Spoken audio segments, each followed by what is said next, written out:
काय विषय काय? हो अक्षय, विषय काय तुमच्याकडे? पाहिलं तर आता उद्धव ठाकरे जसे सांगितलं की जे खासदार मोदींना भेटले, आता शरद पवार पक्षाचे देखील खासदार मोदींना भेटणार आहे. आणि कालच्या पाहिलं तर मोदी येतात, अमित शहा येत असताना सुमित्रा पवार यांना रिसिव्ह केलं नाही. त्याच्यात सुमित्रा पवार पुढे दिसून आलेले आहे. एवढंच आहे ना?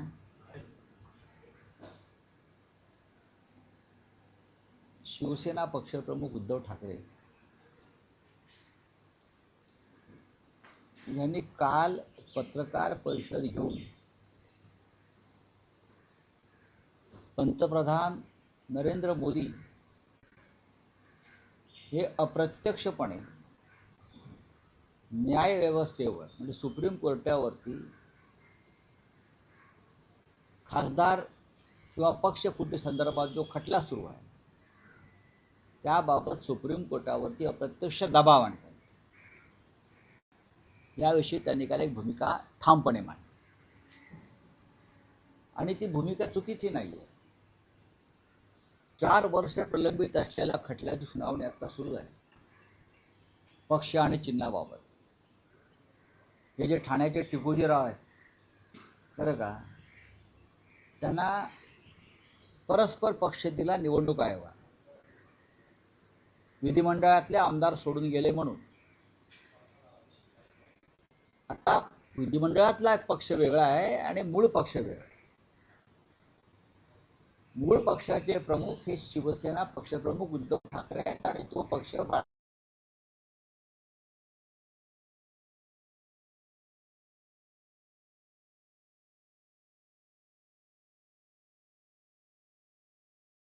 म्हणून पक्षाचे माग एखादा आयडिया वेगळ्याकडे कशी जाऊ शकते.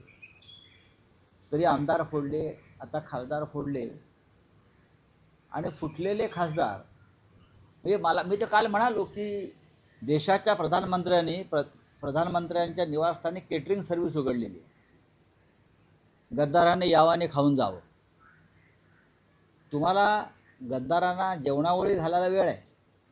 तृणमूलच्या, आम आदमी पार्टीच्या, शिवसेनेच्या, पण संसदेमध्ये 16 दिवस झाले विरोधी पक्ष तुम्ही येण्याची मागणी करतोय संसदेत, तिकडे तुम्ही येऊ शकत नाही. या देशाच्या लोकशाहीची आणि संविधानाची इतकी विटंबना गेल्या 75 वर्षात झाली नसेल. 6 खासदारांना तुम्ही बोलवलं, ढोकळा, फाफडा, जिलेबी खायला घातली असं खासदार बाहेरून सांगतात. त्यातल्या एका खासदाराला म्हणे मोदी जिलेबी भरवतो, खाओ खाओ. हे काय ह्याला प्रधानमंत्र्याचं काम आहे? तुम्ही गद्दारांना बोलवता ज्यांच्यावर खटला सुरू आहे अपात्रतेचा. तुम्ही न्यायालयाला एक दबाव टाकताय, बघा मी यांच्या पाठीशी आहे. पण संविधान नरेंद्र मोदीपेक्षा मोठं आहे, लक्षात घ्या. या देशाची घटना ही मोदींपेक्षा मोठी आहे आणि सुप्रीम कोर्टसुद्धा मोदींपेक्षा मोठं आहे. आम्हाला खात्री आहे ते निष्पक्ष न्याय देतील. आम्हाला संविधानानुसार न्याय पाहिजे, हे उद्धवजींचं म्हणणं बरोबर आहे.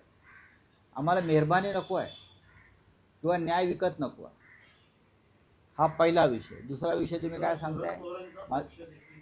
काय शरद पवारांच्या पक्षाची आपल्याकडे आतली खबर?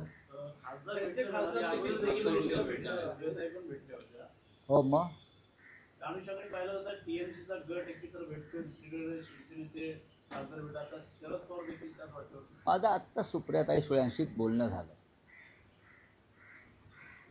आणि याच विषयावर बोलणं झालं. मी माहिती घेत होते, त्यांनी माहिती दिली स्वतःहून. कुठेही संभ्रम नको महाविकास आघाडी किंवा इंडिया ब्लॉक. नरेंद्र मोदी आणि अमित शहा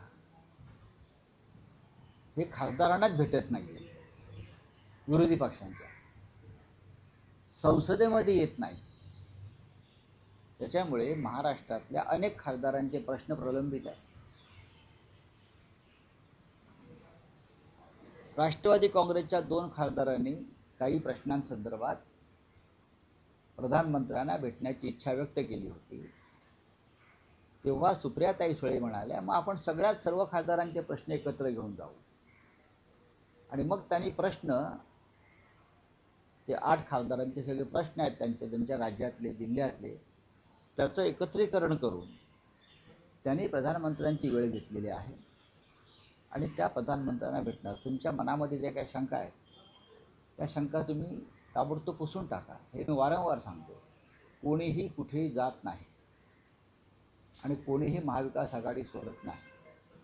आणि शरद पवारांची राष्ट्रवादी ही महाविकास आघाडीचा एक महत्त्वाचा घटक आहे आणि पवारसाहेब आमचे मार्गदर्शक आहेत. नरेंद्र मोदी संसदेत येतच नाहीये ही देखील खेदाची बाब नाही वाटतं आपल्याला? लाजिरवाणी बाब आहे. खेदाची काय? देशाचे गृहमंत्री आणि देशाचे पंतप्रधान संसदेच्या सभागृहात येत नाही. त्यांनी नेहरूंच्या चारित्र्याची पारायणं केली पाहिजे. ही संसदीय परंपरा कशा जपाव्यात आणि संसदीय लोकशाहीमध्ये विरोधी पक्षाचा सन्मान कसा राखावा या परंपरांच्या संदर्भात मोदी आणि शहा यांनी पंडित जवाहरलाल नेहरूंच्या चारित्र्याची आणि त्यांच्या संसदीय कार्याची पारायणं केली पाहिजे. एवढंच मी सांगतो. प्रशांत किशोर यांनी नंतर सुनेत्रा पवार यांची भेट घेतलेली होती. त्याच्यानंतर अमित शहा जे आहेत ते मुंबईत आलेले होते. एअरपोर्टवरती सुद्धा सुनेत्रा पवार जे आहेत त्या रिसेप्शन बैठकीला सुद्धा गैरहजर म्हणजे महाविकास. मला त्यातलं काय माहीत नाही. तसं काय तुमच्या डोक्यात असेल. बघा, हा मुळात हे सगळे पक्ष जे आहेत महायुतीमध्ये खडा वगैरे पडला असेल. कसले खडे? हे धोंडे आहेत सगळे. खडे कसले? हे मुळात हे दोन्ही पक्ष जे आहेत, शिंदेंचा पक्ष आणि अजित पवारांचा पक्ष, या पक्षाची मालकी अमित शहाकडे आहे. या पक्षाची स्थापना अमित शहाने केली. त्याच्यामुळे ते आले नाहीत, गेले नाहीत, काय, हे सगळे सूत्रधार अमित शहा आहेत त्या पक्षांचे. या पक्षाचा मालकी हक्क शिंदे गटाचा आणि अजित पवार गटांचा. अजूनही तो अजित पवार गट म्हणून ओळखला जातो. हे दोन्ही पक्ष किंवा गट हे अमित शहाने स्थापन केलेले आहेत. पण लवकरच मिंद्यांचा गट हा एकतर भाजपात विलीन होईल किंवा त्यांना दुसऱ्या पक्षात विलीन व्हावं लागेल. कारण सुप्रीम कोर्टामध्ये जो खटला सुरू आहे आणि त्या संदर्भात जे आमचं संविधान सांगत आहे ते शेड्यूल, त्यानुसार त्यांना भारतीय जनता पक्षामध्ये विलीन व्हावं लागेल. त्या पक्षाचं अस्तित्व लवकरच संपणार आहे. गटाचं, पक्ष नाही गटाचं. बोलिये.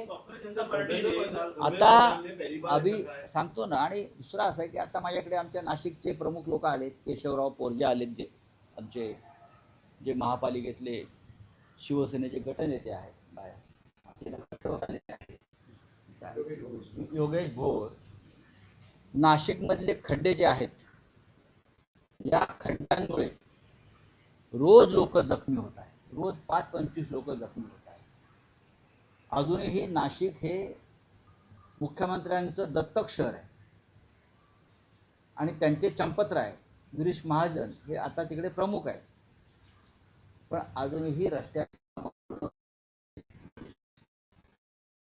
नगरसेवक केशव पोरजे यांच्या नेतृत्वाखाली सभागृहात गेले, हाताला बँडेज, डोक्याला बँडेज बांधून प्रातिनिधिक स्वरूपात, की आता तरी प्रशासनाचं लक्ष जाऊ द्या आणि रस्त्यांचे खड्डे दुरुस्त करायचं काम करा. पण अजूनही सगळे रस्ते ना कसे पूर्ण रस्ते अजूनही काम व्यवस्थित खड्डे भरण्याचं किंवा रस्ते करण्याचं सुरू झालेलं नाही. आणि त्या संदर्भातलं एक मोठं आंदोलन लवकरच शिवसेना नाशिकमध्ये करणार आहे. ते आंदोलन इतकं मोठं असेल की महाराष्ट्रातले खड्डे त्या आंदोलनामुळे भरले जातील. मुख्यमंत्री, या राज्याचे मुख्यमंत्री देवेंद्र फडणवीस हे नाशिकसारखं शहर दत्तक घेतात. 2दा मुख्यमंत्री झाले. अजूनही ते त्यांचं दत्तक विधान आहे. नाशिकला जातात, हेलिकॉप्टरने उतरतात, कधी विमानानं जातात. लोकांनी कसा प्रवास करायचा? लोकांनी मरायचं, खड्ड्यात पडून जखमी व्हायचं. हजारभर लोक गंभीर स्वरूपाचे जखमी झालेले. 4 लोकांचा मृत्यू झाला, 6 लोकांचा मृत्यू झाला. त्या सामन्यानं अग्रलेख पण लिहिला होता आम्ही. 6 लोक मृत्यू पावले, 5-6 जण कोमात आहेत. योगेश बरोबर ना? 5-6 जण कोमात आहेत. याचं गांभीर्य तुम्हाला नाही. त्या राज्याच्या मुख्यमंत्र्यांना, राज्याच्या उपमुख्यमंत्र्यांना, त्या जिल्ह्याच्या पालकमंत्र्यांना फक्त ठेकेदारी सुरू आहे. आता कुंभमेळा आला, ठेकेदारीचीच कामं चालू आहेत ना. त्या साधू संतांनी खड्ड्यात पडायचं आहे का तिकडल्या? जे साधू संत जे आखाडे येणार आहेत, शंकराचार्य येणार आहे, त्यांना ते तुम्ही खड्ड्यातून प्रवास करायला लावणार आहात का? हिंदुत्व खड्ड्यात घालताय का? आणि त्यासाठी नाशिकचे सगळे प्रमुख लोक आता आले आणि दणका देणार आम्ही. छगन भुजबळांना आमंत्रण करणार काय आंदोलनामध्ये? त्यांनी पण आंदोलन विसरलेला त्या संदर्भात. हे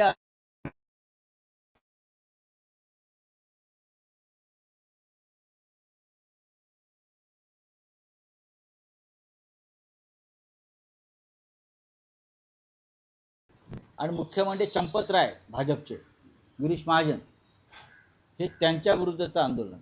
नाशिकची कशी लूट केली, पैचा हिशोब आम्हाला मागावा लागेल. कुठे गेला पैसा? हा बोले आप. मुंबई गोवा महामार्गाचा धर्मेंद्र प्रधान ने कहा है कि जयंती को भड़काया गया था, हाँ? गुमराह किया गया था. धर्मेंद्र प्रधान ने कहा है कि जयंती को जो भड़काया गया था, गुमराह किया गया था. इस तरह से आप देखते हो. धर्मेंद्र जो प्रधान जी है, कहाँ से रिसर्च करके आते हैं?